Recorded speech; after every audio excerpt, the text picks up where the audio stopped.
Good morning 7 class. आज हमारा new chapter start हो रहा है। Lesson number 23 political formation in the 18th century. आपने अभी तक पढ़ा था दिल्ली में सल्तनत पीरियड कैसे स्टार्ट हुआ, देन उसके बाद मुगल्स कैसे आए। जो औरंगज़ेब से पहले थे उनको हम अर्लीस्ट मुगल्स कहते हैं, मैंने बताया था, और जो औरंगज़ेब के बाद आए उनको हम लेटर मुगल्स कहते हैं। आज हम इस लेसन में लेटर मुगल्स के बारे में ही पढ़ेंगे। सबसे पहले जो अर्लियर मुगल्स थे उनमें फर्स्ट कौन था? बाबर, उसके बाद हुमायूं, फिर अकबर, फिर याद है ना 6 के 6 यस।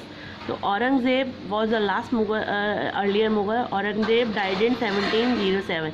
औरंगज़ेब की डेथ हुई थी 1707 में। उनके सक्सेसर्स को हम लेटर मुगल्स के नाम से जानते हैं। Mughal empire decline during their rule as they one incapable. Mughal empire जो है औरंगज़ेब की डेथ के बाद ये कह सकते हैं कि वीक होने लग गया, क्योंकि शायद उसके जो रूलर्स हैं, बाद के जो सक्सेसर्स हैं, वो इनकेपेबल थे, वो एरियाज़ को अपने कंट्रोल में नहीं कर पा रहे थे। सबसे पहले कौन आता है? First one is Bahadur Shah first. Bahadur Shah one was the first last later Mughal rule, real authority का लास्ट लेटर मुगल है। वो learn dignified try to win over the Rajput. उसने कोशिश करी अपने अकबर की तरह राजपूत्स को विन करने की, जीतने की।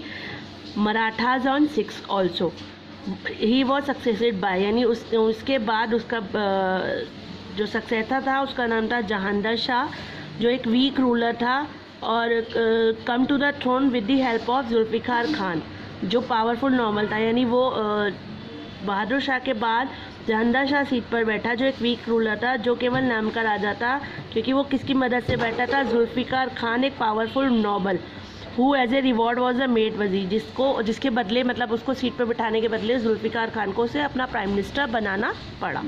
Next is Farooq Siyar. Farrukh Siyar came to power with the help of Sayyid brother. Farrukh Siyar भी क्या कहते हैं, अपने नॉबल्स की मदद से सीट पर बैठा, जिनको कहा जाता था सैयद ब्रदर्स। अब्दुल्ला खान एंड हुसैन अली खान बरहा, द किंग मेकर्स। इनको किंग मेकर्स भी बोला जाता था, क्योंकि एक के बाद एक को सीट पर बिठाते थे।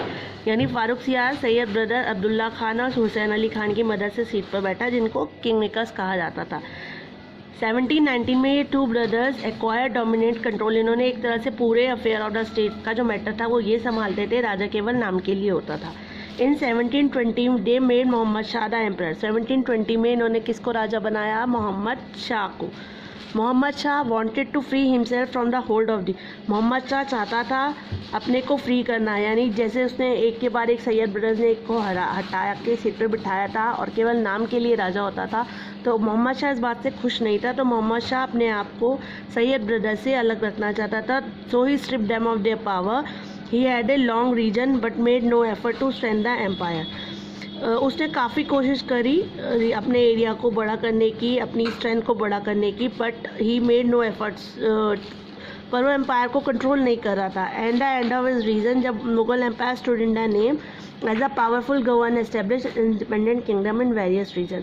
तो जब वो हटा तो Mughal empire stood in his name, उसके नाम पर पावरफुल गवर्नर्स जो हैं, यानी बहुत सारे राजा ऐसे थे छोटे इंडिपेंडेंस, जिन्होंने अपने आप को इंडिपेंडेंट डिक्लेयर कर दिया। अब आता है invasion. With the invasion of Nadir Shah in 1739 Ahmad Shah Abdali in 1761 the Mughal empire was dealt a mortal blow.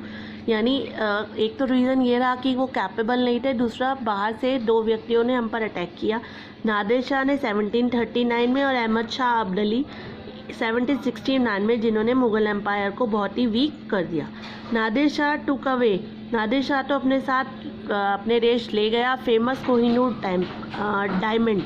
मालूम है ना, नादिर शाह अपने साथ में फेमस कोहिनूर डायमंड, कोहिनूर का हीरा, और साथ में पिकॉक थ्रोन जो शाहजहाँ का था। शाहजहाँ इस पर सेटल डाउन होते थे। शाहजहाँ का पिकॉक थ्रोन और कोहिनूर डायमंड अपने साथ ले गया। बहादुर शाह जफ़र जो है वो लास्ट मुगल एम्परर था, जो 82 ईयर्स तक गद्दी पर बैठा। बहादुर शाह अर्लियर मुगल्स में आप कह लीजिए Bahadur Shah was the first and Bahadur Shah Zafar was the last Mughal emperor. अब आपका आता है इंडिपेंडेंट किंगडम।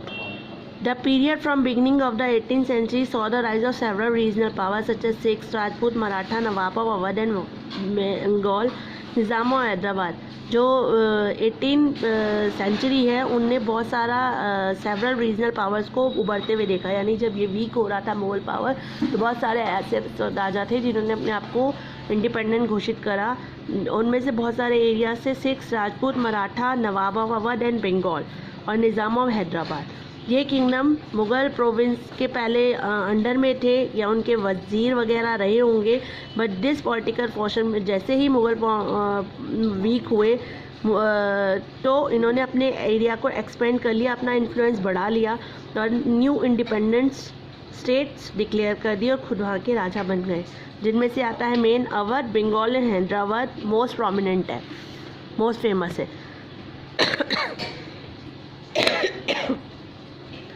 अब आपका आता है अवध। सदत खान जो गवर्नर था अवध सूबा का, उसको अपॉइंट किया था मोहम्मद शाह ने 1722 में। मोहम्मद खान ने 1722 में गवर्नर बनाया था अवध का सदत खान को।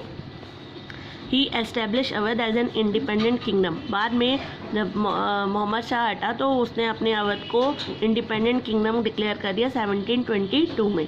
सदत खान और उसके सक्सेसर ने रूल किया अवध पर इंडिपेंडेंट रूलर के लिए for all practical purpose.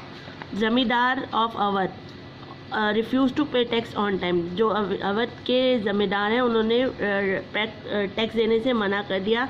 सदत Khan तब सदत खान ने उनको रिबेलियस जमींदार को सप्रेस किया या विड्रॉ करने वालों को सज़ा दी और उनको रेवेन्यू सिस्टम में बांध दिया कि इतना आपको देना पड़ेगा। He even held a command officer of the subedar, faujdar and the दीवान।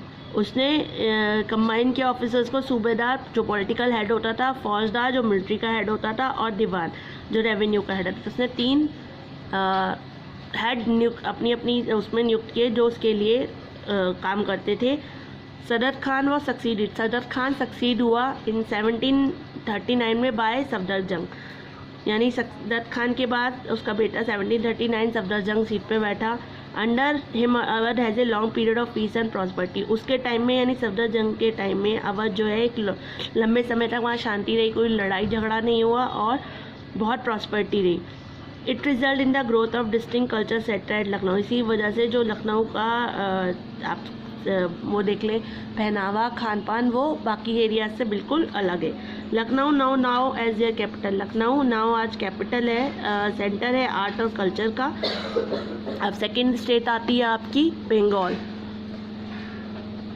नवाब और बंगाल जो थे वो बहुत ही एफिशिएंट रूलर थे।